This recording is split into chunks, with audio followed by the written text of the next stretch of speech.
that North Korea and Chairman Kim have some very positive things in mind, and we'll soon find out.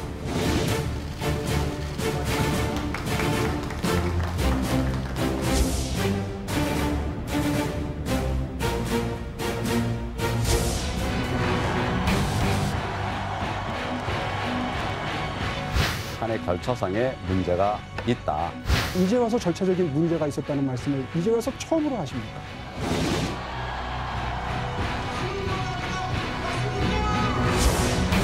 정권이 블랙리스트보다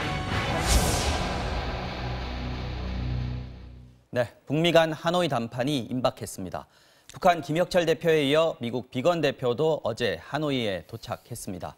오늘부터 북미 간 실무 협상이 가동될 것이라는 관측이 가능한데요. 트럼프 대통령은 제재는 풀고 싶지만 북한이 뭔가를 해야 한다고 말했고, 문 대통령은 남북 경협 카드로 돌파구를 마련해 보겠다는 의사를 밝혀서 협상 결과가 더욱 주목됩니다. 오늘 정치와우 정영원 더불어민주당 박범계 의원, 자유한국당 홍문정 의원 두 분 모시고 이 주제로 시작해 보겠습니다. 두 분 안녕하십니까? 네, 반갑습니다. 안녕하세요. 네, 반갑습니다. 자, 박 의원님. 네. 평양 실무협상 이후에 한 2주 정도 만에 재협상이 이제 될 텐데요. 북한 김혁철 미국 비건 대표가 이제 어제 하노이에 같이 도착을 했으니까 네. 오늘쯤이면 본격적으로 의제 협상 시작될 수 있을 텐데 정상회담 날짜가 이제 일주일 안으로 다가왔단 말이죠. 그렇습니다. 어느 정도까지 진전이 될 거라고 예상을 하십니까? 일단 트럼프 대통령의 반응이 나왔죠. 네네. 우리는 많은 일을 이뤄낼 수 있다. 그렇지만 또 다른 한편에서는 서두르지 않을 것처럼 또 네. 2차 북미회담 이후에 3차를 또 예고하는 그랬죠. 그런 이번이 발언이 마지막이 되지 않을 것이다. 있었습니다. 아마도 비건이 이제 실무협상 대표인데요. 네. 지난번 스탠퍼드 대학에서 발언했던 내용을 저는 주목을 하고 싶어요. 결국은 북한의 비핵화와 관련된 조치가 어느 정도 나오느냐에 따라서 네. 상응 조치가 나오는 건데요. 네. 과거 미국은 트럼프 행정부도 그랬습니다. 소위 CVID에서 이제 FFID로 즉 완전한 비핵화 조치 이후에 어떤 그 제재의 해제를 얘기를 했거든요. 네네. 근데 그 뒤에 변화가 됐습니다. 뭐 길게 얘기할 필요가 없이 동시적이고 단계적인 뉘앙스를 풍기고 있거든요. 그렇다면 비건이 얘기한 것처럼 스탠포드에서 얘기한 것처럼 영변에 검증 가능한 사찰, 그 네. 폐기, 핵시설 폐기. 네, 핵시설 폐기 플러스 알파인데 네. 제가 이 프로그램에 나와서 말씀드렸듯이 6자 회담의 결과물로서 2007년에 13합의에서 언급하지 못했던 네. 그 우라늄 농축 시설의 문제를 거론할 가능성이 있다. 만약 그렇게 네. 된다면 지금 제재의 해제가 아니라 제재라는 건 풀면 다시 또 작동할 수가 없는 거거든요. 그래서 네. 제재의 유예가 일부 있을 수 있고 그것은 어쩌면 금강산 관광과 개성공단 네. 특히 이 눈여겨볼 점은 금강산 관광 부분이다. 이렇게 예측을 하고 있습니다. 네, 예. 알겠습니다. 자, 트럼프 대통령이 지금 관련 발언들이 많이 지금 내놓고 있습니다. 어제 오늘.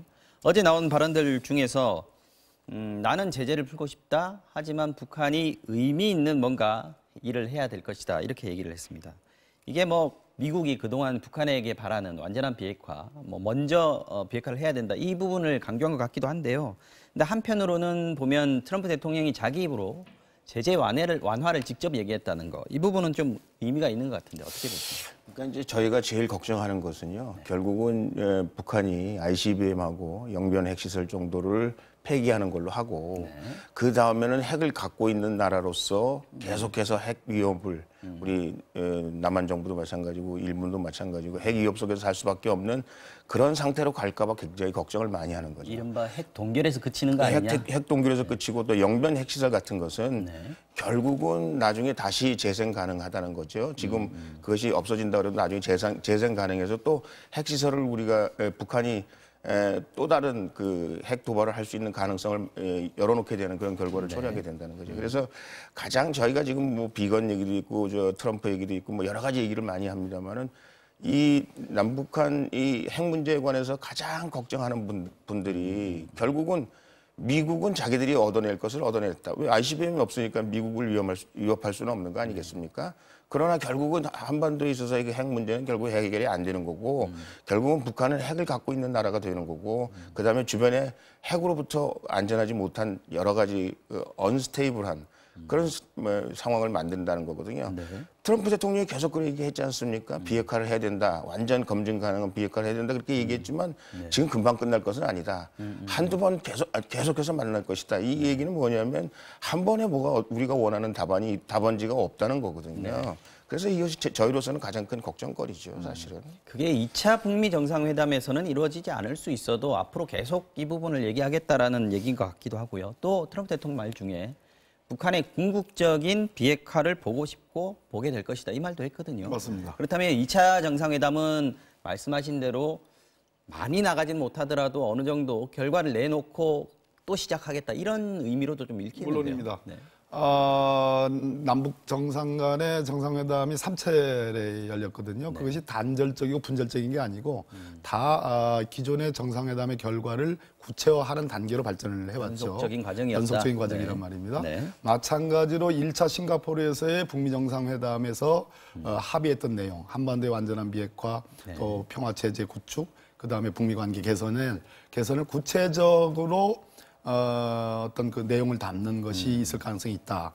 이제 그렇게만 한다면 스몰들이다. 이제 뭐 이런 말씀도 하시는데 저는 한반도의 비핵화와 관련된 포괄적인 어떤 로드맵에 관한 어떤 합의도 뭐 제가 너무 나가는 건지 모르겠습니다만 그렇게 뭐 배관시하거나 부정할 일은 아니다. 한번 기대해 볼 만하지 않는가.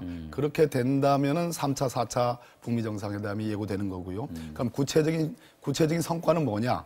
아마도 영변이라는 곳은 북한의 핵시설과 관련해서는 거의 전부이다시피 할 정도로 국제적으로 이렇게 알려져 있는 곳입니다. 90%라고 그렇습니다. 얘기를 하죠, 다들. 그렇기 때문에 그 부분의 폐기는 굉장한 의미가 있는 거고요. 그것을 국제적인 검증 하에 이루어진다면 대단히 의미가 있는 거고 또 하나 더 나가서 어떤 뭐 플루토늄 플러스 농축 우라늄 시설 이런 것들에 대한 어떤 포괄적 합의가 있다면 상당히 진전된 것이다. 거기에 대한 어떤 그 상응 조치로서의 뭐 연락관의 파견이라든지 또는 더 크면 연락사무소를 둘 수도 있는 거고 개성공단, 금강산 관광 또는 뭐 철도 도로 연결과 관련된 무엇, 뭐 경제 협력 카드 이런 것들이 뭐 좀 기대될 수 있다 이렇게 보는 북한이 내놓을 수 있는 거는 아까 말씀하셨던 영변 핵시설 플러스 알파인데 그 알파라는 것은 우라늄 농축 시설 해제라든지 이런 다른 추가로 비핵화할 수 있는 그런 것들이 거론이 구체적으로 나올 수 있을 것이다. 비건이 스탠포드에서 그렇게 암시를 했죠. 거기에다가 우려하시는 부분을 해소하기 위해서는 비핵화 로드맵 정도는 보여줘야 안심할 수 있을 것이다. 그렇게 되는 것 같아요. 이제 이 핵 문제에 관해서는 북한이 전과자거든요. 옛날에 제네바 합의에 의해서 절대 핵무기 안 갖겠다 그랬지 않습니까? 그리고 저거 수조를 갖다 부었어요. 그리고 또 나라에서 수억을 갖다 넣었는데 결국은 핵을 갖게 됐지 않습니까? 결국은 우리가 돈도 1조 4천억밖에 저희가 그 환수를 못 받았어요. 이 문제에 관해서는 이분들이 전과자다라는 거를 우리가 항상 기억해야 된다. 그런 생각을 하고요. 속지 말자. 속지 말아야 된다는 얘기고요. 또 하나 굉장히 중요한 건 뭐냐면 이 문제가 사실은 우리 남한에 속해 있는 우리 이른바 진보 세력과 보수 세력과의 갈등을 더 부추길 가능성이 있다는 거죠. 뭐냐? 우리 진보는 일단 문재인 대통령도 그 말씀하셨어요. 어떻게 하든지 경협을 해서 뭐 철도도 놔주고 뭐 금강산도 재개하고 개성공단 말씀을 하셨는데 저희가 끊임없이 뭘 얘기하는 거냐면 완전한 비핵화가 되기 전에는 우리는 그거 한 발자국도 나가서는 안 된다. 전번에 국회에서도 경협 비용 100조가 그 나라에서 달라고 그러는데 저희가 안 줬거든요. 그래서 그 사람들에 대한 제가 지금 이 문제에 관해서 이렇게 여러분들과 컨택을 하면서 제가 느끼는 것은 남북 간의 문제보다 지금 더 중요한 것이 우리 안에 있는 구성원들 사이의 이 문제에 관해서 엄청난 파열음이 있다는 거죠. 왜 자꾸 퍼주냐. 다른 나라 사람들이, 다른 외국에 있는 사람들이 오히려 북극을 적극적으로 압박을 해서 비핵화에 다다라야 된다고 얘기함에도 불구하고 우리는 일단 퍼주는 거 먼저. 왜? 저 사람들이 그렇게 했음에도 불구하고 핵무기도 갖고 결국 약속을 안 지킨 과거가 있는 것을 분명하고 확실하게 알면서 왜 이렇게 바보 같은 짓을 우리가 앞장서서 하느냐. 그리고 그건 사실 트럼프 대통령도 그렇게 얘기한 거 아닙니까? 문재인 대통령이 뭐 남북 경협 하려고 그런다. 금강산 뭐 하자고 그런다. 우리가 다 알아서 할 테니까 북한에 관한 제재를 풀어달라. 지금 그렇게 말씀하시는 거 아니겠어요? 그것은 결국은 북한을 한반도를 비핵화하는데 제가 보기에는 엄청난 장애 요소가 될 것이다. 지금 말씀하신 게 이제 문 대통령이 트럼프랑 통화할 때 남북 경협 우리가 떠맡겠다라고 한 그렇죠. 발언에 대한 비판적인 발언이신 거죠. 그렇죠. 우려하시는 부분이 그런 부분이죠. 굉장히 많은 분들이 우려를 하고 있습니다. 북한은 아직까지 아무것도 구체적으로 나온 게 건 없는데 우리만 쳐주거나 뭐 이렇게 된다. 제가 이런 우려를 하시는 거죠. 좀 죄송한 얘기입니다만 정과자라는 표현까지 썼거든요. 안 갖는다고 그러고 가졌잖아요. 그리고 우리하고 약속한 거 지키지 않았잖아요. 근데 그거를 우리가 어떻게 자꾸 믿고 우리가 먼저 퍼주고 우리가 먼저 철도 놔주고 우리가 뭐 금강산 재개하고 왜 미국도 안 그렇게 하고 또 많은 그 주변 국가들이 그거에 대해서 굉장히 우려를 표명하는데 우리가 앞장서서 그 일을 해야 될 필요가 뭐 있냐 말이죠. 이런 우려가 있는데 문 대통령이 이렇게 제안을 한 이유가 있지 않겠습니까? 반박을 좀 드리면 북한이 중국식의 또는 베트남식의 개혁 개방 도이무이 지금 이제 베트남을 가는 거 아니겠습니까? 그렇죠. 하노이야말로 말 그대로 이제 북한 대사관도 있지만 도이무이 소위 베트남식 개혁 개방의 상징이란 말이에요. 그것의 가장 상징적인 효과는 IMF의 가입입니다.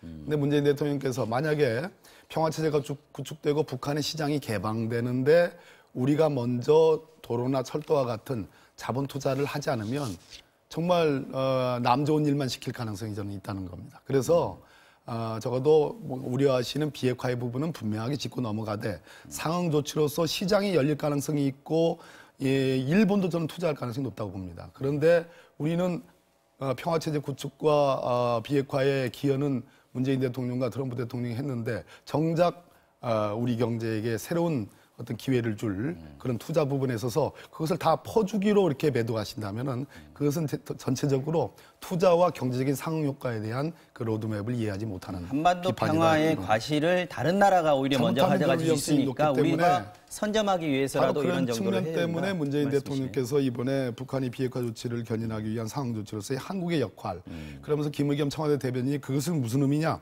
협상 카드의 종류를 늘려줄 수 있다는 얘기입니다. 그 얘기는 바로 상응 조치와 관련해서 우리가 대북 협력 카드를 우리가 늘려줄 수 있고 우리가 기여할 수 있다라는 그것을 긍정적으로 생각해야지 그것을 퍼주기로 한다면은 언제까지나 그렇게 지금 한다는 미국의 저는 입지를 좀 넓혀주는 잘못됐다는 의미에서의 어떤 전략이다 이렇게 근데 말씀하시는 거고요. 우선순위가 있다는 거죠. 우선순위가 저희가 지금 원하는 건 뭐죠? 완벽한 그 북한의 핵 철폐 아니겠습니까? 비핵화죠. 비핵화 아니겠습니까? 그럼 북한은 그거를 지금 지킬 의사가 없는데 저희가 보기에는 빠른 시일 내에 그것을 확실하고 분명하게 비핵화할 그런 기미가 보이지 않는데 좀 사실 솔직히 말해서 비건과 그 김영철인가요? 뭐 대화하면서 12가지 의제에 대해서 얘기를 했는데 과연 그 양반들이 비핵화에 대해서 알고는 있는 건지 그리고 그거 아니 그런 정도의 생각이 들도록 계속해서 말하자면 실질적인 것에 대해서 뭔가 지금쯤은 해답이 나와야 되는데 해답이 나오지 않고 있잖아요. 계속해서 우려를 하시는 거는 그래서 알겠습니다. 제가 생각하기엔 이 문제에 관해서 우리가 좀 더 조심해야 된다. 그것이 이루어지는 어느 정도의 말씀하신 대로 로드맵이 만들어진다면 저희가 그거 퍼주기 아니라 우리가 미리 그 경제적인 그 선점 효과를 누리기 위해서 뭐 한다는 것에 대해서 반대하고 싶지 않습니다만은 지금은 전혀 그게 보이지 않는 상황에서 자꾸 저렇게 먼저 퍼주기만 해가지고 결국은 우리가 또 나중에 또 당하는 거 아닌가. 결국 회담에 대한 평가는 회담이 끝나봐야 물론입니다. 내릴 수 있을 것 같긴 합니다. 김혁철 비건이 굉장히 서운해하실 거예요. 알겠습니다. 자유한국당의 아주 중추적인 의원님께서 이렇게 아니 근데 지금 뭐 내놓은 그분들이 비핵화에 대해서 뭘 알겠느냐고 하는데 그분들이 비핵화의 지금 협상 담당자입니다. 아니 그러니까 비핵화에 대해서 제가 너무 고춧가루를 너무 많이 뿌리시는 것 같아요. 제가 드리는 말씀은 비핵화에 관해서 모른다는 의미가 아니고 비핵화를 할 의사가 없는 것처럼 보인다는 말씀을 알겠습니다. 여기까지 하겠습니다. 그래요?